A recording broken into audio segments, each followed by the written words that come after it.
remettre les pendules à l'heure et de savoir que ces données sur lesquelles tout le monde raisonne sont des pures spéculations. C'est bien, Monsieur Picot, je lui passe la parole, et pour lui passer la parole, il faut que je compte.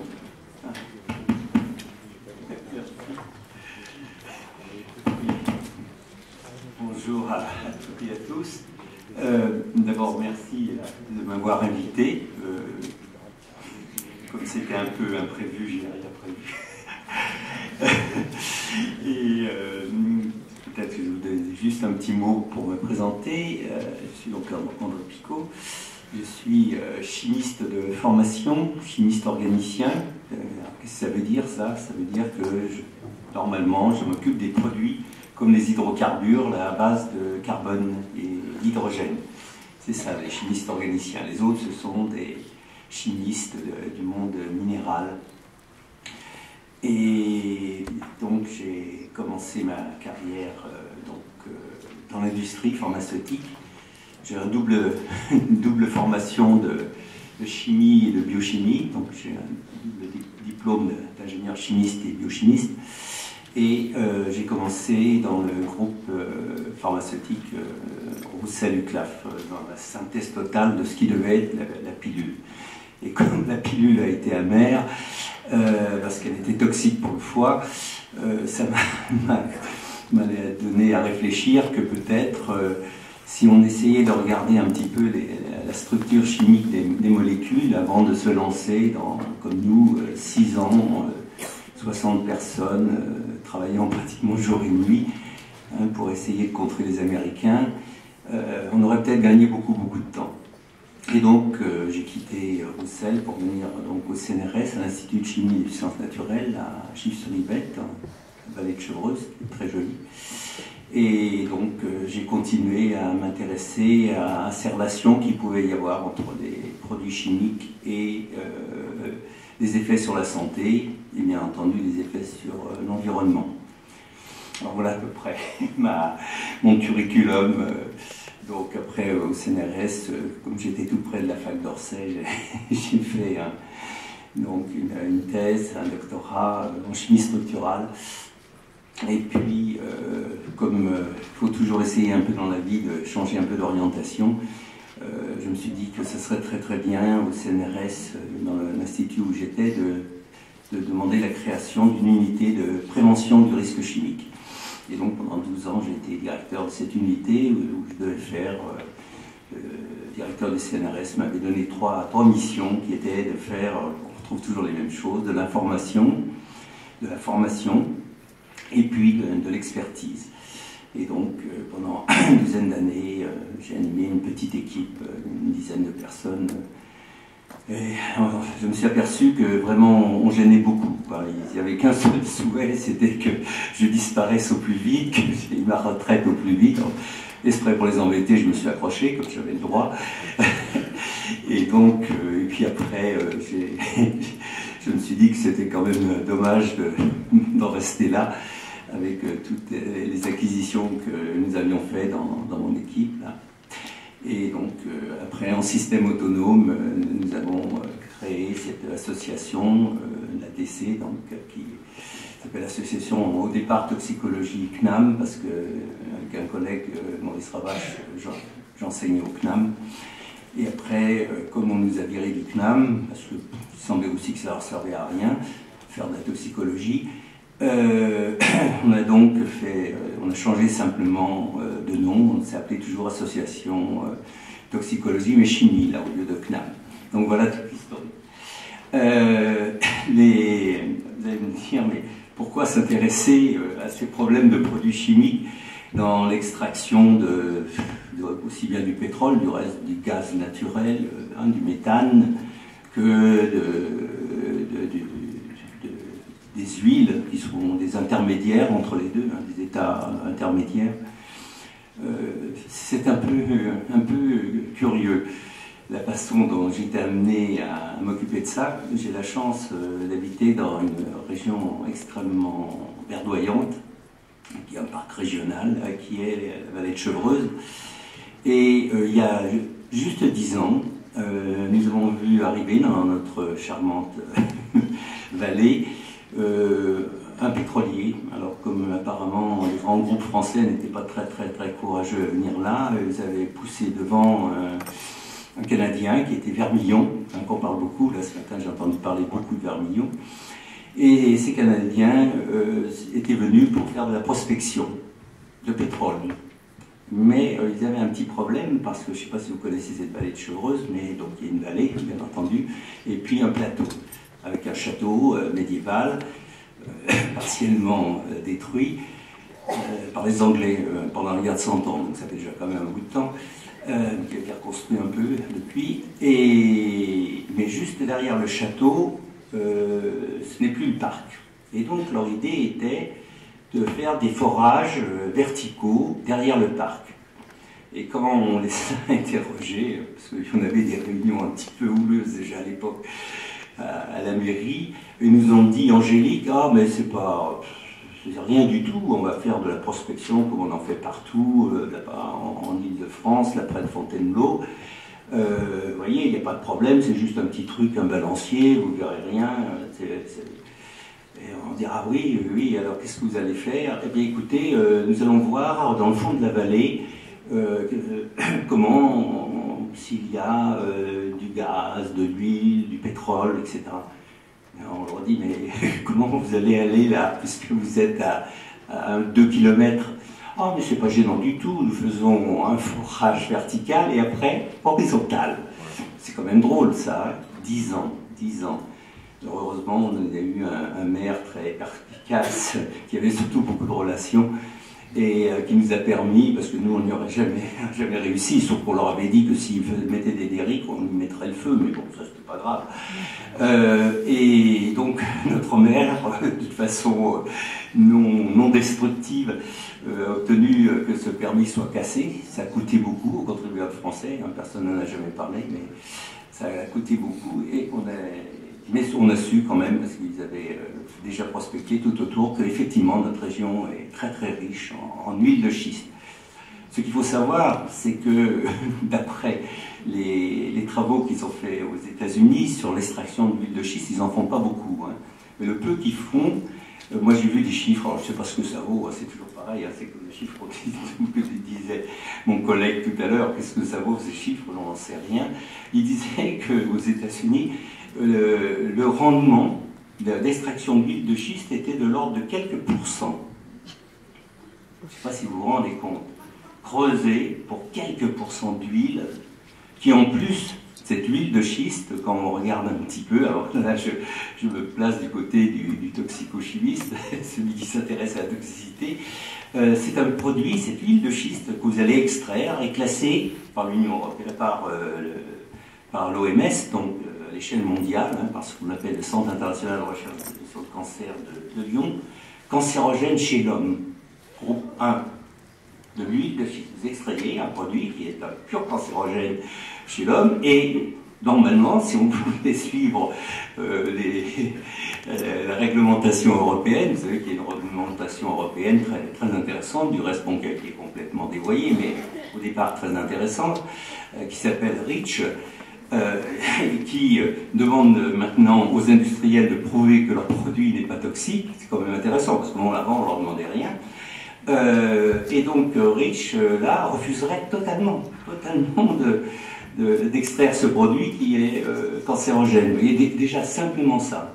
Et en Ile-de-France, dans notre région, il n'y a pas du tout de gaz, hein, ce n'est que de l'huile.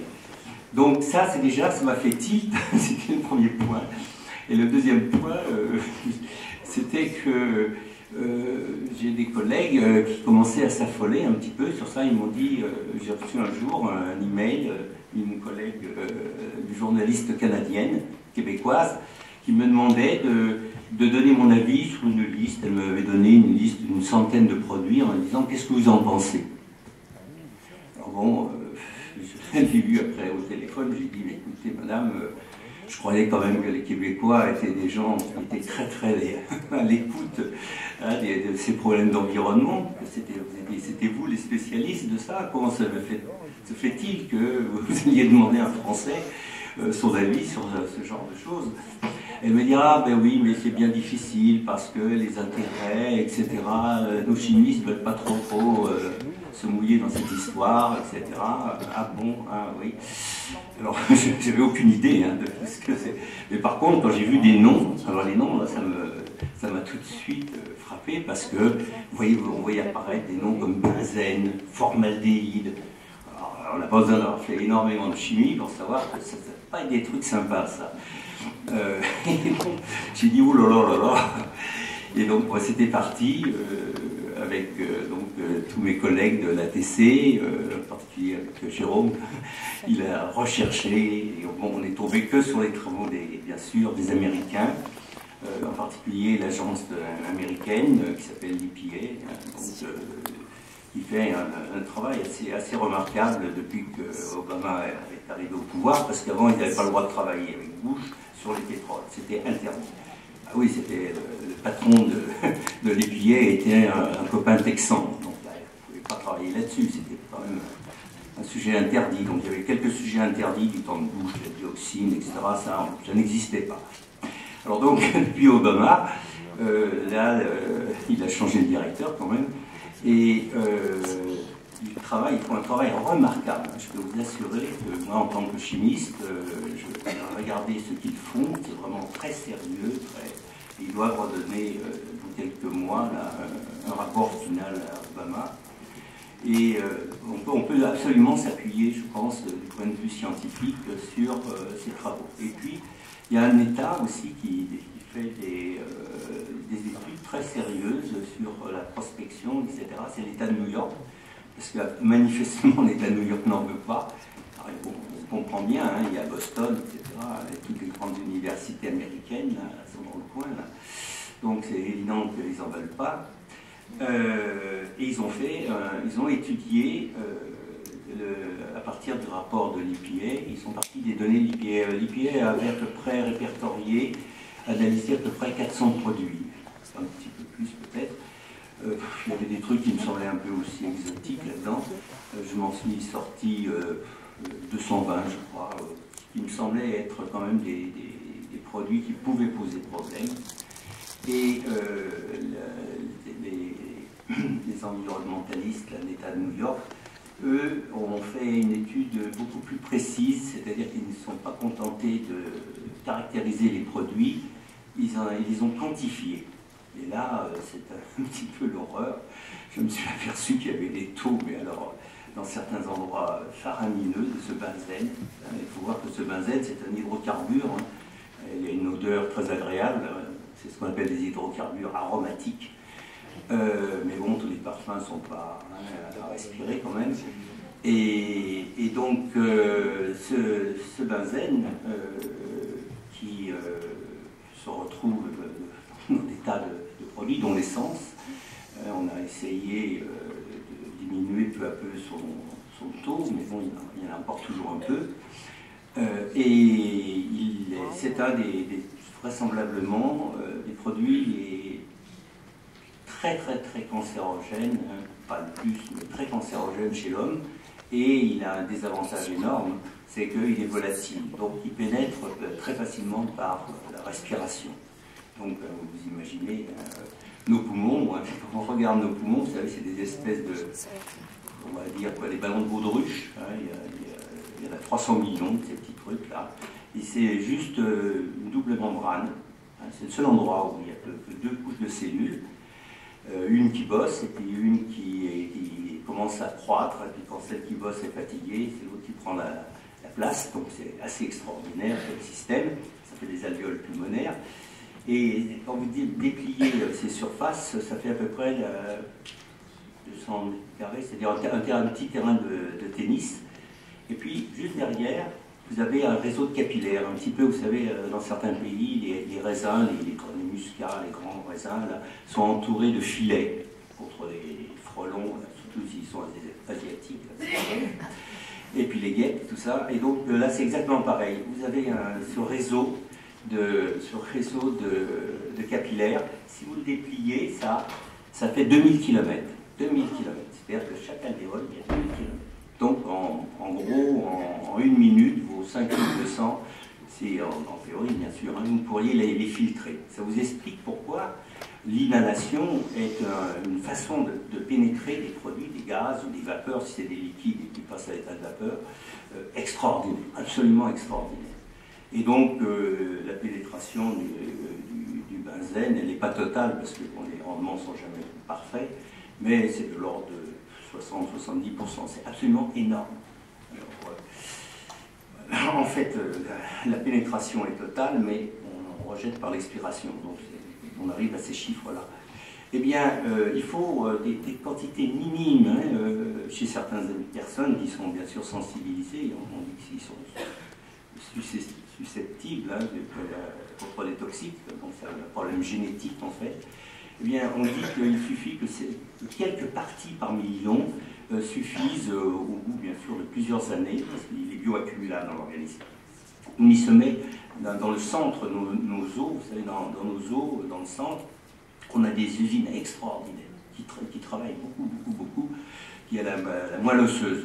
Vous avez sûrement vu ça déjà quand on fait du pot-au-feu, vous voyez, c'est celle qui surplombe là, c'est très graisseux, plein de graisse. Et donc ce benzène, on ne sait pas pourquoi, mais il a une très grande affinité pour ces moelles osseuses, mais malheureusement pour nous, c'est là que se construisent tous nos éléments du sang, les éléments figurés du sang, c'est-à-dire ce qu'on appelle les globules, ces cellules d'origine, dont on en parle beaucoup à l'heure actuelle, parce qu'on essaye de leur faire quelque chose de tout à fait intéressant, ce qu'on appelle les cellules souches. Et ces cellules souches vont amener soit vers des globules rouges, donc qui transporteront l'oxygène, soit vers des globules blancs qui essentiellement vont nous aider à nous défendre contre tout ce qui nous agresse, les bactéries, les virus, les cellules cancéreuses, tout ça. Et puis des plaquettes qui nous servent à ce que, une fois qu'on s'est blessé, que le sang s'en aille pas, hein, donc de la coagulation. Donc ces cellules souches sont extrêmement sensibles parce que ce sont des cellules qui se reproduisent très vite. Et le benzène va attaquer ces cellules souches à différents niveaux. Et donc vous allez vous anémier, vous commencez par vous anémier, puisque vous allez cisailler vos globules rouges. Après, ce sont les globules blancs. Alors les globules blancs, eux, bien sûr, ils commencent aussi à baisser la tête, mais alors ils ont une capacité, comme au contraire les globules rouges, eux, qui ne savent pas se reproduire, parce qu'ils n'ont pas de noyau. Les globules blancs, eux, ils savent se reproduire, ils ont un noyau. Et donc, une fois qu'ils ont été un peu assommés par le benzène, hop, ils reprennent l'offensive et ils se mettent à se proliférer n'importe comment. Et donc là, on va malheureusement vers des leucémies, des lymphomes, etc., toutes les maladies d'Hodgkin, toutes ces maladies.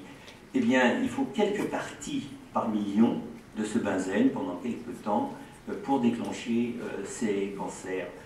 Et on est effaré, quoi, quand, si je ne vais pas reparler du benzène tout le temps, mais on est effaré quand on voit comment ça se passe, par exemple en Pennsylvanie.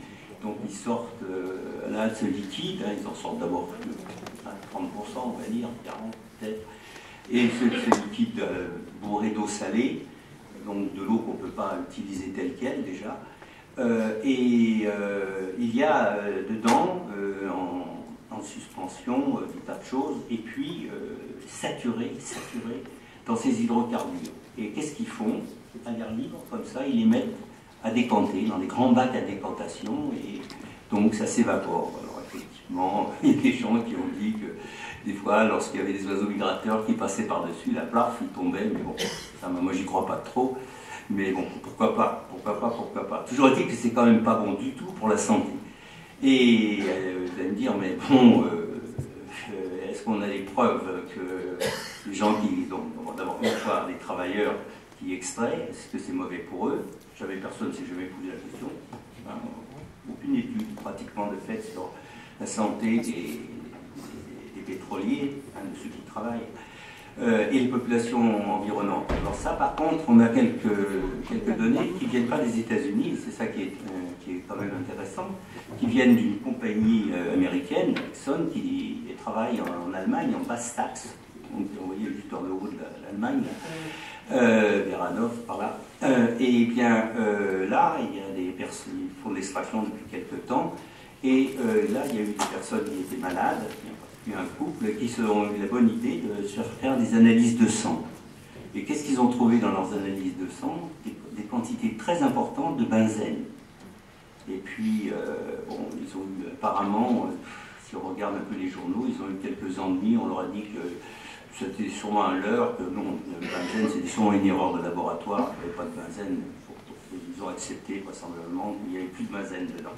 Mais c'est quand même très net qu'on a eu ces premiers chiffres qui montrent que des gens qui sont dans les environs, ils étaient, je pense, à 1 kilomètre à peu près de ces puits, avaient des taux tout à fait, mais alors excessifs, alors que le taux du benzène dans le sang est quasi zéro, parce que bon, il y a la pollution automobile, mais c'est peu de choses quand même malgré tout. Ça ne fait pas augmenter le taux de benzène dans le sang qui doit être de zéro. Et là, vraiment, les taux étaient non négligeables. Donc, vous voyez, déjà, simplement par la première opération qu'on fait, qui est de faire cette décantation, eh bien, c'est évident que pour au moins les populations environnantes, je ne parle pas des plantes, il y en a peut-être quelques-unes à qui ça plaît. On dit que les plantes dépolluent. Je pense que c'est... malheureusement, ils ne sont jamais bien adressés à des biologistes pour prouver ça, parce que les plantes, à mon sens, ne dépolluent pas. Ce sont très souvent les bactéries qui sont au pied des plantes, qui, oui, transforment les toxiques. Mais les plantes, non. J'y crois pas, mais bon, il y en a qui y croient vraiment. Mais c'est pas, ça manque certainement de base scientifique. Il y a les bactéries, oui. Et donc, vous voyez que déjà d'emblée, on a des problèmes avec ces produits volatiles. Et je ne parle pas du tout de l'augmentation de ce qu'on appelle les COV. C'est-à-dire COV, ça veut dire composés organiques volatiles. Et donc ces composés organiques, ben ça c'est l'effet de serre. On est encore retombé là, et tout ça c'est en plein air. Ça. Donc c'est assez aberrant, et j'étais très étonné dans les rapports américains et québécois, parce que c'est les Québécois, on fait aussi d'excellents rapports, mais sur le côté plutôt sociologique, qui était très intéressant, vraiment très intéressant, pour montrer que lorsqu'on fait une extraction intensive, alors comme ils veulent le faire le long du Saint-Laurent, là, eh bien ça va désorganiser complètement la vie sociétale, complètement. Et qu'il faut faire très attention à ça aussi, on n'en parle pas beaucoup, mais bon, il y a la destruction du paysage, c'est une chose, mais la déstabilisation de toutes les populations qui sont tout autour, c'est un autre problème qui n'est sûrement pas négligeable. Et en particulier là au Canada, où quand même une grande partie de la population est concentrée le long du Saint-Laurent.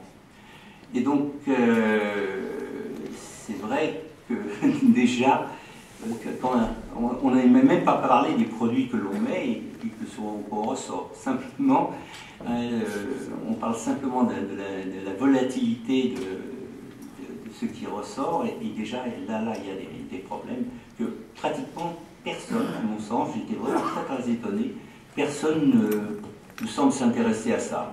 C'est normal, on décompte à l'air libre, bon, point, comme ça. Alors, moi, ça m'avait quand même un peu frappé, parce que pendant la dernière guerre, en particulier dans les laboratoires de recherche anglais, parce que vous savez, les Anglais ont continué à faire de la recherche sur les gaz de combat, entre autres, mais bon, ils avaient une pénurie énorme, bien entendu, de matières premières, et justement, quand ils devaient se débarrasser de ce qu'on appelle des solvants, des produits volatiles, ils utilisaient ces techniques-là. Mais il n'est pas très chaud pourtant en Angleterre. Ils mettaient ça sur leur gazon parfaitement vert. Et voilà, c'était la technique qu'ils utilisaient. Les pétroliers font la même chose, et apparemment personne ne dit rien. Combien de temps j'ai encore ?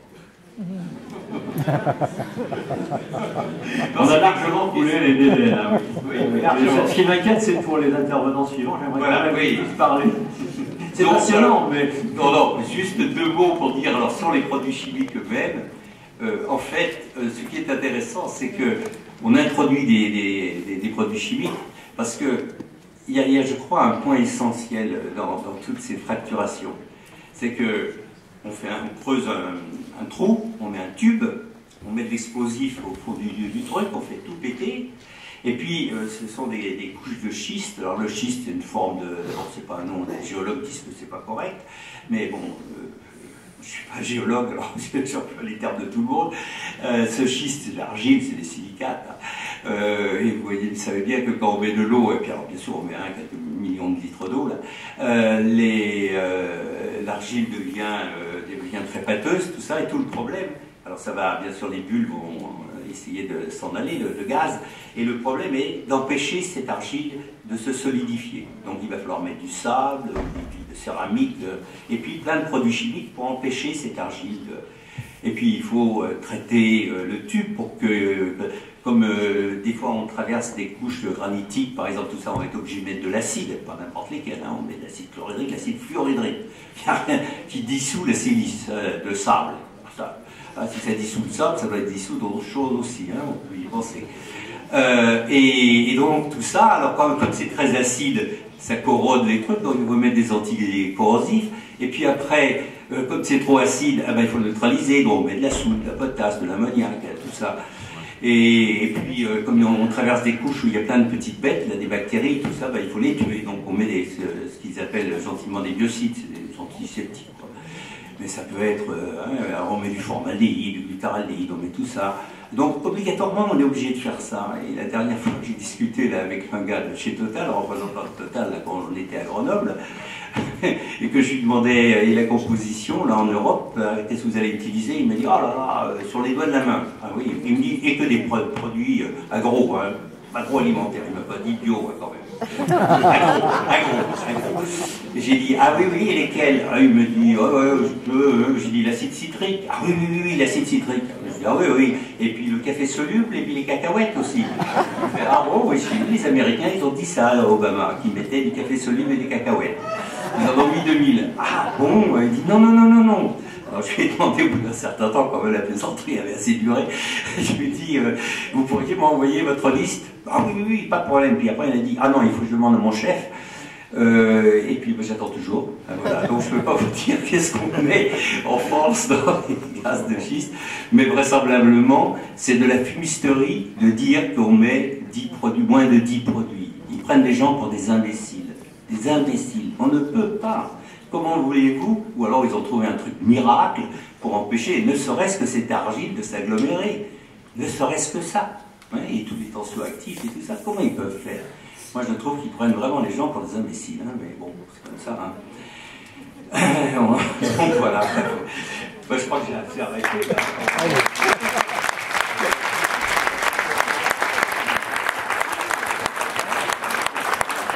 Il y a tout ça, c'est sur notre site, atc-toxicologie.free.fr. Donc c'est très facile. J'ai quelques petits trucs là, si ça vous intéresse, vous pourrez les prendre.